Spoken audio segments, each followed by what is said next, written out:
¿Qué tal? Este es Control TV, el programa de la Defensoría del Televidente del Canal TRO. Continuamos en este año 2018 en época electoral. Ya acabamos de pasar una jornada, pero todavía quedan las presidenciales y por supuesto que continuamos nosotros reflexionando en torno al papel de los medios de comunicación. Por eso está hoy con nosotros Julio Acelas. Él es, bueno, un analista político ya desde hace tiempo, pero básicamente un observador ciudadano, ¿no? Julio, ¿qué más? ¿Cómo va? Mario, buen día, gracias, bien, sí. En el fondo, todas estas actividades se centran es un poco en observar lo que pasa, ¿no? Ah, claro. Hoy más o menos a estas alturas del partido, donde todo está impregnado de redes sociales, el Minty acaba de publicar una encuesta muy elocuente. El 88% de los colombianos participan al menos de un grupo de WhatsApp, por ejemplo. Ajá. 88. No hablemos de un gran porcentaje en Twitter, mucho menos. Entonces, hoy digamos que el ciudadano tiene acceso a las redes y los medios de alguna manera volcaron también su atención a las redes. Hoy la mayor fuente periodística de informaciones de los medios de comunicación prácticamente son las redes sociales. Los internautas han podido esparcir su mensaje mediante blogs, Facebook, Twitter e incluso YouTube.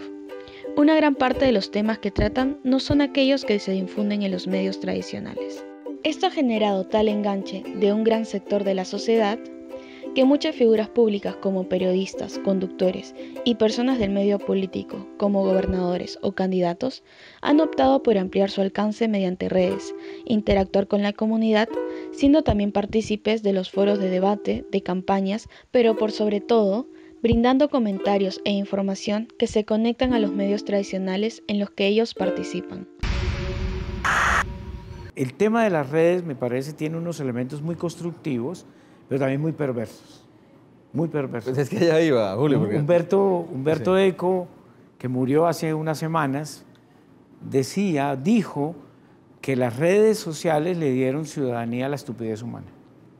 Que apenas hace un par de años promovíamos la participación ciudadana en los medios de comunicación, vimos cómo fue evolucionando eso, por lo menos a través de noticieros, donde se abrieron estos espacios y la gente mandaba sus videos, y notamos que, bueno, y celebramos que eso estuviera sucediendo, pero ya después veíamos que se había aprovechado como el espacio para otras cosas, incluso para desinformar.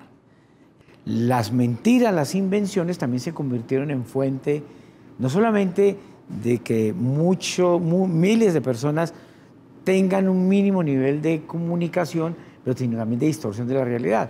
Entonces, claro, las redes tienen eso, las redes nos acercaron mucho, podemos saber qué sucede en tiempo real en la China, en Londres, en Girón, en Nueva York, nos acercaron mucho, mucha información, poca comunicación, pero las redes tienen una característica que distorsiona la realidad. Pueden distorsionar la realidad y crean otra serie de hechos pues, que generan lo que la palabra en el diccionario Oxford más nombrada en el 2015, posverdad. Posverdad, ¿no? ¿Qué es la posverdad? Pues mentira.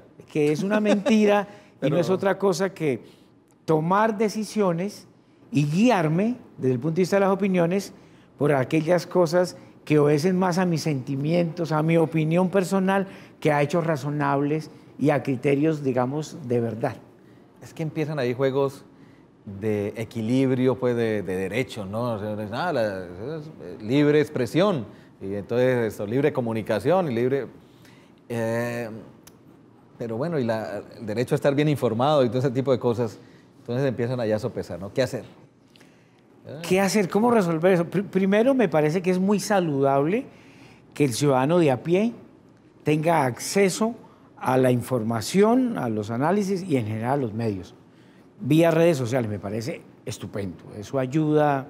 Recuerde usted que las redes sociales fueron el motor dinamizador de las primaveras en Asia, en África. África del Norte, claro. Recuerde usted que de toda esa oleada de primaveras, Egipto, Túnez, parte en Arabia, solamente la que tuvo un impacto democratizador evidente fue en Túnez.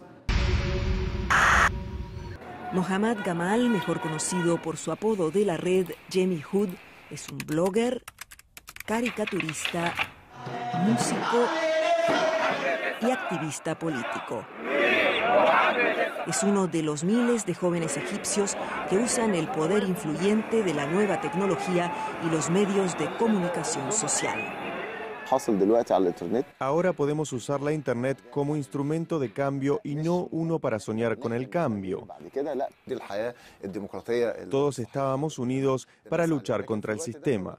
Todos queríamos una democracia verdadera. Hay que potenciar el efecto, el impacto de las redes para que los gobiernos y los estados, los políticos, los que toman decisiones, generen ofertas y resuelvan muchas demandas ciudadanas vía redes. Eso lo hemos logrado, pero muy poco. Hay que estimular más eso. Ese es un elemento importante, ¿cierto?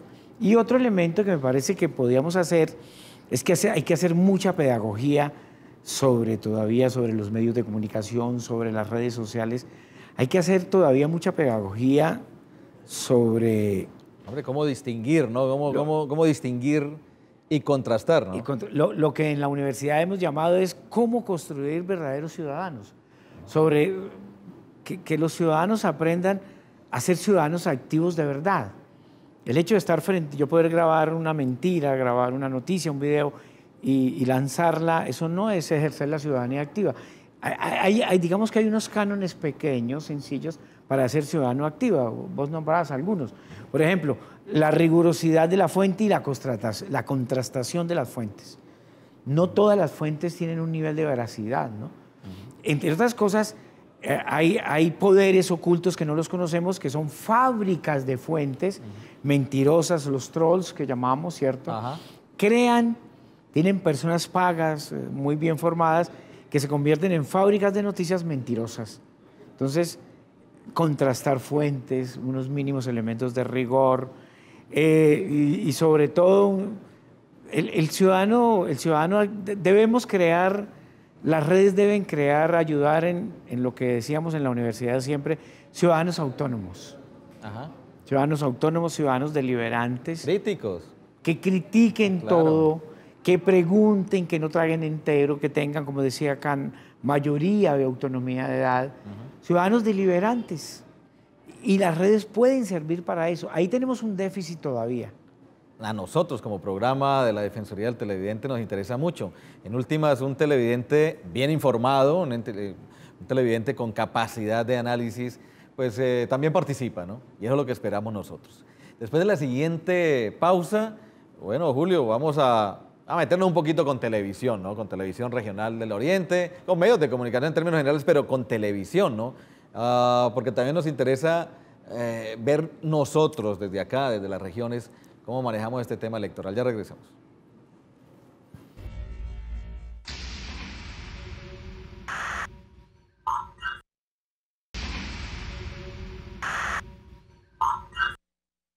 Bueno, hoy en Control TV estamos charlando con Julio Acelas, analista político, en fin, un observador ciudadano sobre estos temas relacionados con medios de comunicación y elecciones. Y a nosotros nos interesa mucho porque nuestra mirada está fija en el canal TRO y les comentamos que, bueno, por disposición, por las normas electorales y de televisión, los candidatos pueden aparecer en noticieros y pueden aparecer en programas de opinión, nada más. Esa es básicamente. Ahora, esa es una cuestión, digamos, que de norma, Julio, pero en últimas a lo que nos interesa a nosotros como televidentes y como ciudadanos es, bueno, ¿y qué se le pregunta? Ahí aparecen, pero dejarlos que hablen y hablen y hablen, eso es una cosa, ¿no? Una cosa es que expongan sus planteamientos, que para eso también hay espacio según la norma, pero otra cosa es el ejercicio de la reflexión y de la comunicación y del periodismo. ¿Qué preguntarles entonces a los candidatos y qué deben saber en términos generales los televidentes para estar bien informados? ¿Qué le preguntamos a los políticos? Yo he aprendido en estos años de ejercicio académico, de pensar la política, que a los políticos hay que evaluarlos y hay que medirlos por 3 preguntas claves. Primero, ¿usted quién es? Su hoja de vida, su trayectoria, ha ido a la universidad, qué ha estudiado, cuál ha sido su nivel de liderazgo en las comunidades, etcétera, cuál es su nivel familiar, etcétera. ¿usted quién es? 2, ¿usted qué dice? ¿Qué dice el candidato? ¿Propone algo, no propone nada? ¿Habla lugares comunes, habla cosas de sentido común que no tienen ninguna importancia? ¿Las propuestas que hace son viables, son realizables? ¿Maneja datos sobre los temas que quiere intervenir, etcétera? ¿Usted qué dice? Y hay un tercer factor. El entorno. Y hay el entorno, ¿quién lo respalda? Y si usted va a hablar de infraestructura, conoce la infraestructura de una región, si va a hablar de convivencia. Pero hay un tercer factor que a mí me parece clave, que es un poco que ilustra la gran crisis de la política, es usted a quién representa. Usted quién es, usted qué dice, pero usted a quién representa. En el mundo de la política hay muchos intereses corporativos perversos.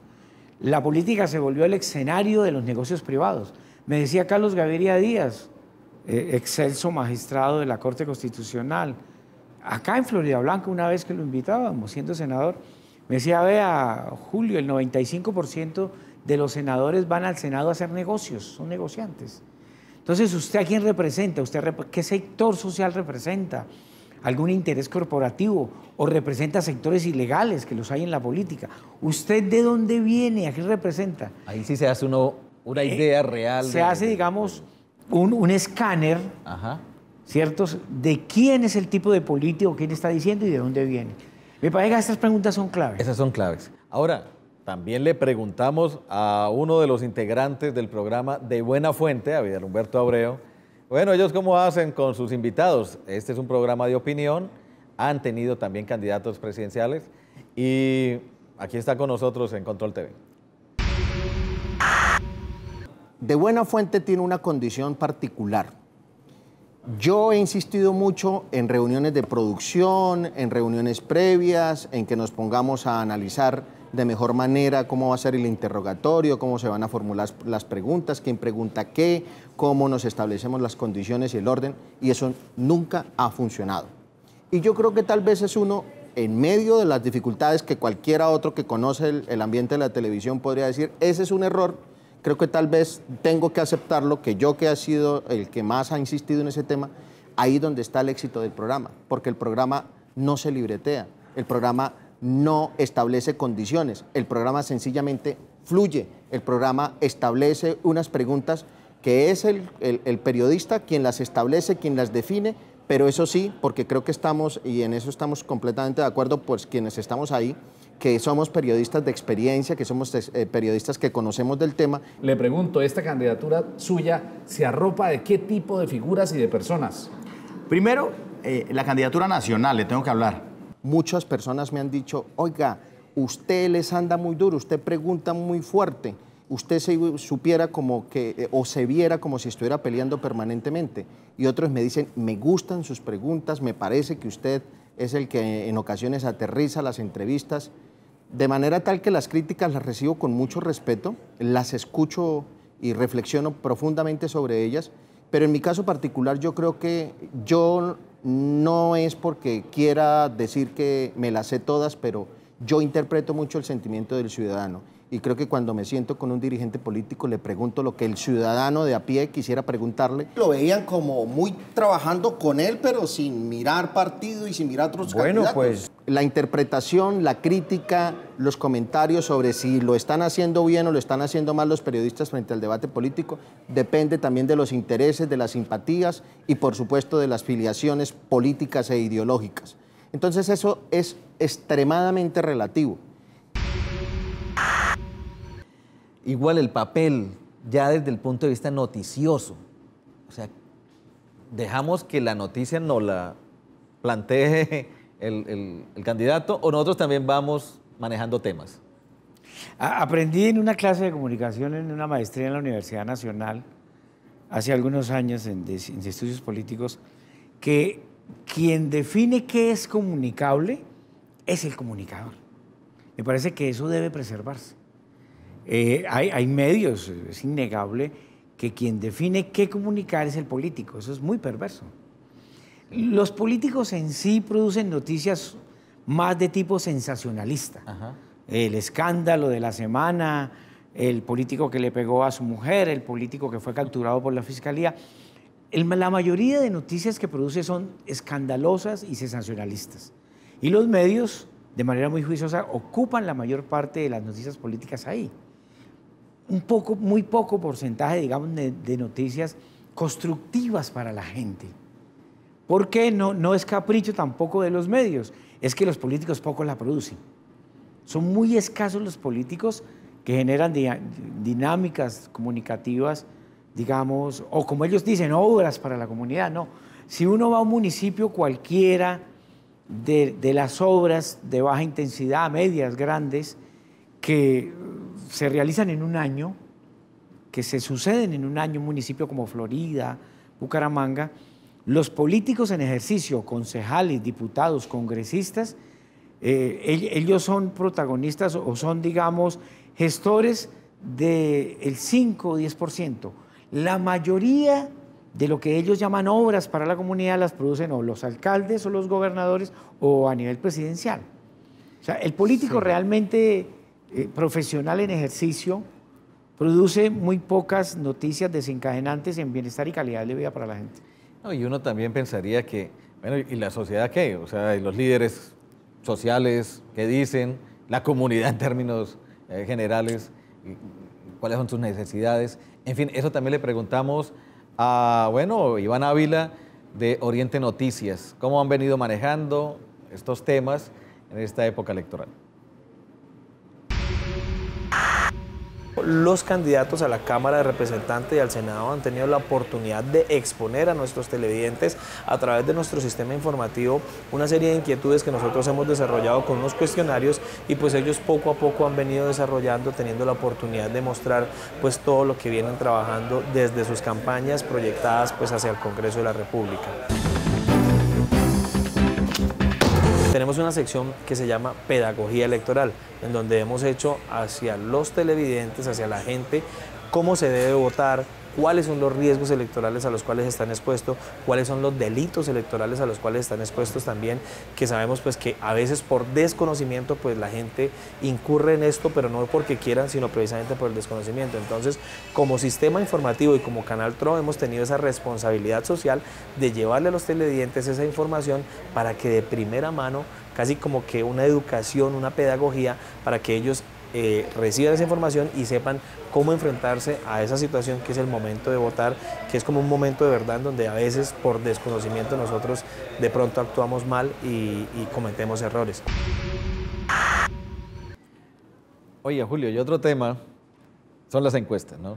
Uno dice, bueno, las compañías encuestadoras hacen su trabajo, hacen sus proyecciones, toman sus muestras y ya lo otro depende de cómo se interpreten, ¿no?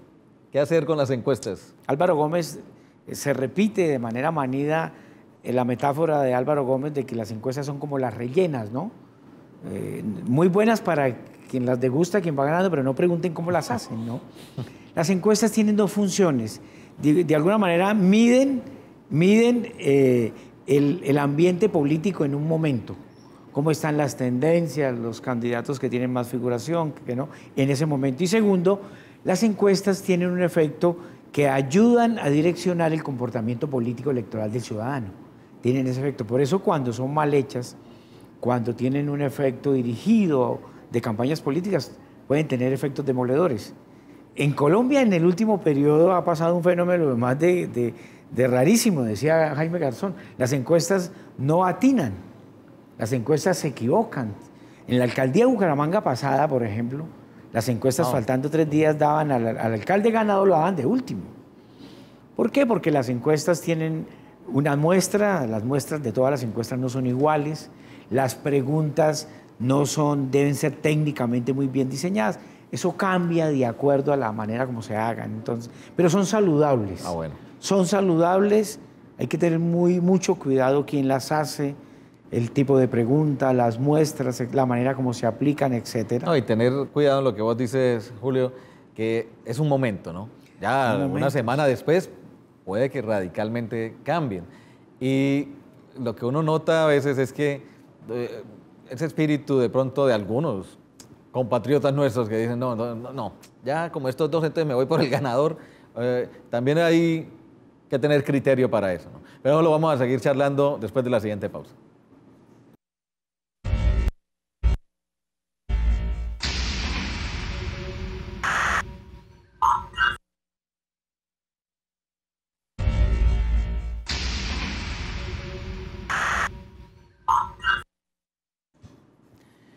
Bueno, hoy estuvo con nosotros acá en Control TV Julio Acelas, quien es básicamente un analista político y más que todo, bueno, un observador ciudadano que nos ayuda mucho en estos procesos electorales y también para entender el papel de los medios de comunicación. Vamos redondeando ya, Julio, vamos llegando al final del programa y un poco como empezamos, ¿no? La pregunta era, bueno, y entonces los medios de comunicación en estos procesos electorales, redondeamos esto. Bueno, los medios de comunicación siguen siendo quizás el más importante pedagogo ciudadano de la actualidad. Deben ser permanente pedagogía, enseñanza, etcétera. Un poco lo que en tiempos clásicos o contemporáneos, hace algunas décadas, cumplieron los estados, ¿no? Los medios de comunicación son guías, son pedagogos, deben orientar al ciudadano a que se forme de manera activa. En Colombia nos enseñan química, física, matemáticas, nos enseñan la capital de Turquía, nos enseñan el desierto del Sahara, pero el sistema educativo colombiano no nos enseña a ser ciudadanos. Hay un déficit de ciudadanía activa en la media y eso repercute en que en el nivel de cultura política es precario. Entonces la gente la apresan posverdades y mentiras absurdas, que estamos a un punto de convertirnos como Venezuela, por ejemplo, cosas de ese tipo. Los medios juegan un papel misional desde el punto de vista de su misión pedagógico, de formación, de ciudadanía activa, de contrastar diferentes opiniones, de búsqueda de la verdad. Y más la televisión pública. Claro. La televisión pública, los medios públicos deben ser ese referente para que una sociedad construya diversidad. Todas las opiniones no son iguales, no hay una verdad única, hay verdades que construya en medio de la diversidad, de conocer todas las opiniones, mucha tolerancia. Este es un país que tenemos que reconciliarnos, pero no sabemos cómo. Aprendimos a matarnos, pero no sabemos ahora cómo arreglar el problema. Lo termino diciendo que uno de los grandes déficits del proceso de paz que pasó y que está tratando de implementarse fue que el gobierno cometió un error de comunicar muy poco y de comunicar cerradamente, y eso contribuyó pues a la sarta de desinformaciones y todo lo que se formó. O sea, un déficit de comunicación ayudó un poco a lo que estamos en estas dificultades del proceso. Oye, Julio, muchas gracias. Y digamos que si algo nos queda también y estar nosotros allí pendientes como televidentes, ¿no? Que los medios pues le pregunten a los candidatos quiénes son, ¿no? Cuál ha sido su hoja de vida, su trayectoria, qué han hecho, qué han dejado de hacer. Que nos digan qué piensan, ¿no? ¿Cuál es su planteamiento, sus proyectos, en fin? Pero también, Julio, que sepamos nosotros a quién representan, ¿no? ¿Quién representa? Eso es clave. Porque eso, si no, ¿cómo hacemos, no? Y yo diría una más, ¿no? ¿Quién está respaldándolos? O sea, respaldándolos financieramente, económicamente, en fin. Y uno va diciendo, ya, ok, por aquí es la cosa. Oiga, Julio, muchas gracias. No, usted, Mario, a sus órdenes siempre. Y ustedes recuerden, se comunican con nosotros a través de nuestros correos electrónicos controltv@canaltro.com o defensor@canaltro.com. Nos ayudan a hacer una televisión de calidad.